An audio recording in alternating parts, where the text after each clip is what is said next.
Je crois que le droit à la vie privée est inscrit dans la constitution de la plupart des pays, du moins la plupart des pays occidentaux. Mais ce droit est quand même attaqué quasiment toutes les semaines.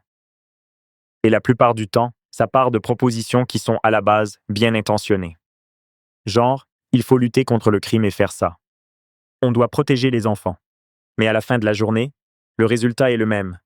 Les gens perdent leur droit à une chose aussi fondamentale que la vie privée.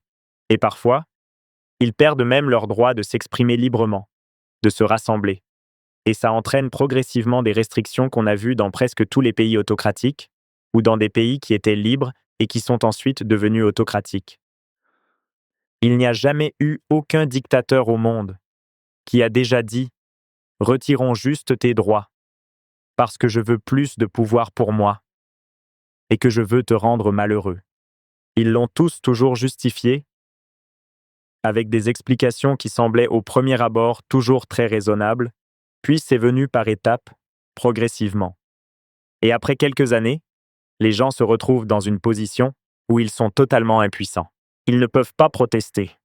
Chaque message qu'ils envoient est constamment surveillé. Ils ne peuvent pas se rassembler. Et c'est la fin. Donc tu vois Telegram comme un endroit où des gens de tous horizons, de toutes les nations, peuvent avoir un espace pour s'exprimer, pour avoir une voix. Dans le contexte géopolitique que tu évoques, quand les gouvernements deviennent autocratiques, naturellement c'est dans l'ordre des choses, ça reflète la nature humaine et la nature des gouvernements. Ils deviennent plus enclins à censurer. Ils commencent à censurer, et toujours en se justifiant, dans leur tête, peut-être en pensant qu'ils font le bien. Alors oui, peut-être que certains pensent qu'ils font le bien. Mais ce qui est intéressant, c'est que ça finit toujours par renforcer l'État, aux dépens de l'individu. Et où est-ce que ça s'arrête? Tu vois, nous les humains, on n'est pas vraiment très forts pour trouver le juste équilibre, et ici, le juste équilibre entre le chaos et l'ordre, entre la liberté et la structure. On a tendance à aller vers les extrêmes. Je pense que tu te considères encore comme un libertarien. Il y a quelque chose avec le gouvernement qui, avec le temps, construit naturellement une bureaucratie de plus en plus grande, et dans cette machine bureaucratique, il accumule de plus en plus de pouvoir.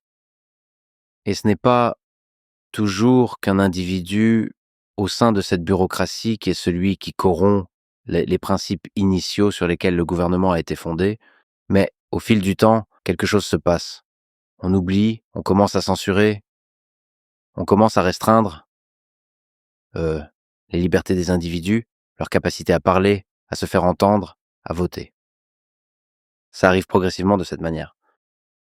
Et le gouvernement n'est pas une notion abstraite. Le gouvernement est composé de personnes, et ces personnes ont des objectifs.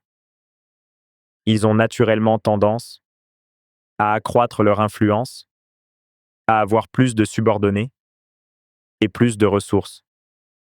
Et en fait, c'est comme ça qu'on tombe dans une spirale sans fin, tu vois. Ça va être genre des impôts qui augmentent toujours et des régulations qui se multiplient sans arrêt. Ce qui, au final, étouffe simplement le marché libre, l'entrepreneuriat et la liberté d'expression. Donc, ce qu'il faut vraiment faire, c'est de te fixer des limites très strictes sur jusqu'où le gouvernement peut étendre ses pouvoirs, et ce, toujours au détriment des citoyens. Mais ironiquement, tu n'as pas ces limites, alors que normalement, tu devrais les avoir dans tous les pays considérés comme libres. C'est censé être la Constitution qui protège tout le monde. Mais en fait, ça marche pas toujours comme ça. En fait, ils arrivent à trouver des tournures vraiment tordues pour s'inventer des exceptions, et au final, c'est l'exception qui finit par devenir la règle.